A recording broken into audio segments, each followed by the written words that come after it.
Hello guys! Hello Scorpio! Welcome dito sa aking channel, Polaran 888 Scorpio. Alamin natin kung anong messages, vibration, gabay energy para sa yung lahat.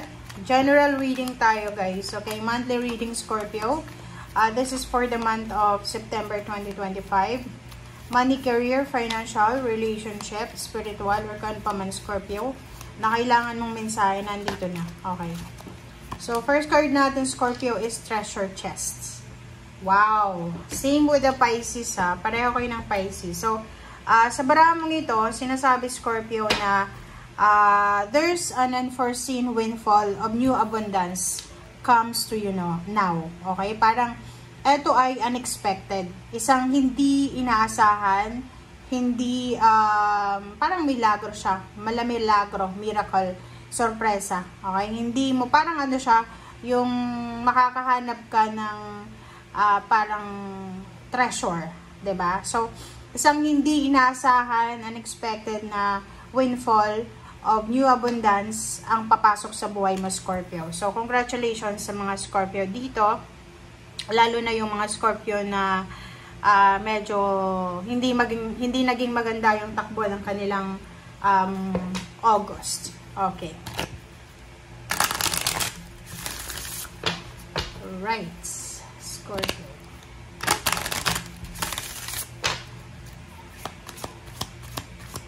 Okay, dito tayo sa second deck. Scorpio. Ano pa ba ang message na gustong iparating sa'yo ng iyong spiritual helpers, guys, angels and archangels?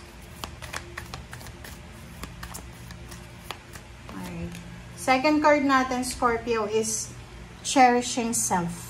Okay, so, I accept and love myself.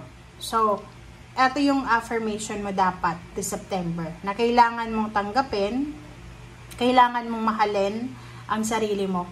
Kasi, merong mga Scorpio, sa sobrang, like, understanding mo, medyo na ano ka na take for granted sa relationship, even sa family or sa job. Like, may mga Scorpio kasi na sobrang masipag sa trabaho, na parang kahit hindi mo na duty ginagawa mo pa, or hindi mo na responsibility. So, parang without recognizing ng strength mo or ng mga efforts mo, doon lumalabas yung abuse. Okay? So, mag-iingat ka. Dito sa barahang to, sinasabi, Scorpio, na simulan mo siya sa emotion mo. Okay? Kailangan mong tanggapin kung ang relationship na to ay hindi na talaga mag-work. Yung parang kailangan mong i-prioritize yung sarili mo. Hindi yung because may baby, may anak, because nakakahiya sa mga kapitbahay, sa kakilala, mag-stay ka sa relationship na alam mo na toxic. Now, dito sa barahang to, relationship man, or kung ano pa man yan, kung ano man ang pinapasok sa katawan mo, kailangan mo ng disiplina. Okay? Trabaho, ganun din. Unahin natin sa emotion mo. Pag alam mo na hindi ka na masaya, diba? Kailangan mo ng pag-isipan ng mabuti. Hindi yung alam mo na inaabuso ka na, niloloko ka na, andyan ka pa rin. Sa katawan naman, ganun, alam mo na bawal na sa katawan mo, yung parang busog na busog ka na, tapos stress eating, parang ganun. So, kailangan ng disiplina, guys. And kung makikita mo dito, make sure daw na yun, kailangan healthy yung pinapasok natin sa katawan natin. Bigyan mo ng reward yung sarili mo. And from time to time, mag-enjoy ka naman. Iwasan mo yung sweets, yung kape, or yung alak kung bawal yan sa'yo, or mga fatty foods, or kung ano pa man na bawal sa'yo. Okay? And sa trabaho naman ganun, pag alam mo na hindi mo na trabaho, wag mo nang gawin kasi hindi naman ipapamana sa iyo ng kumpanya yung kumpanya na magtrabaho ka na hindi ka sinaswal. Okay lang maging masipag, pero hindi sa lahat ng oras, guys. Hindi sa lahat ng oras yung parang gagawin mo na yung lahat para lang i-please yung mga tao sa paligid mo, which is hindi mo obligasyon na i-please sila. Okay? Importante, simulan mo ngayong September na mahalin ang sarili mo. Okay? Love yourself. Kasi yun yung pinaka-importante. Okay, so tingnan natin sa third deck.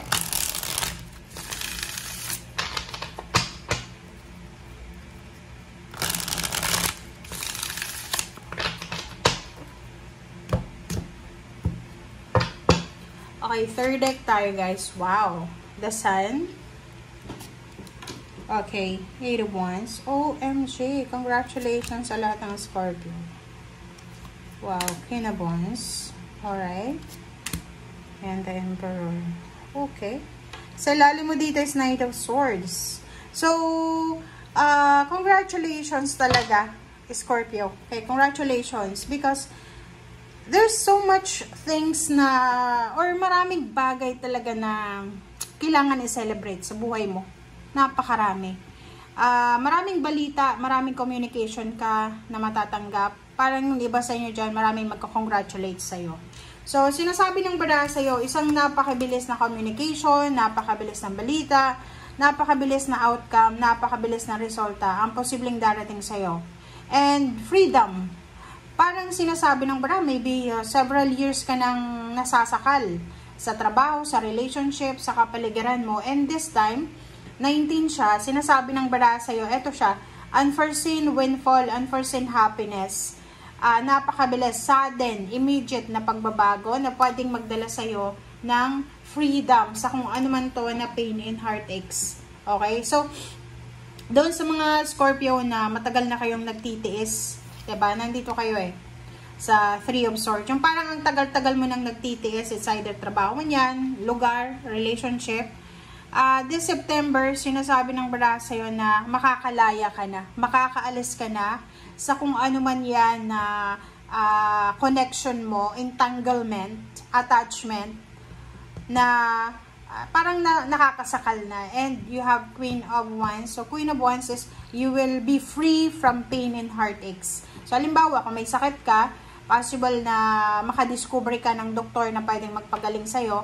Or kung may mga, mga solusyon, resolution about sa kung ano man na pain and heartaches or anything na hindi na dapat sa katawan or sa surroundings mo. And the Emperor, nandito yung authority. Authority, power, this is healing, this is renewal, transformation. So, parang sinasabi ng barahan na you are super powerful, super authoritative this September.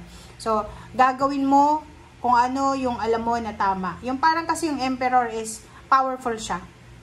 Na wala siyang kinakatakutan, hindi siya natatakot sa kung ano yung sasabihin ng ibang tao, hindi siya natatakot na mawala ng kaibigan, mawala ng mga tao na sumusuporta sa kanya, hindi siya natatakot na parang mawala ng trabaho or kano pa man. So, you are super powerful, you are stable, secured, and you are strong.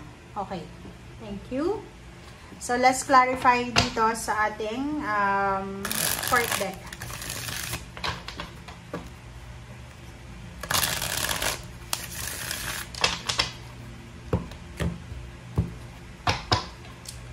Alright, so first card natin is King of Cups, 7 of Wands, wow, and Ace of Swords, and the Chariot.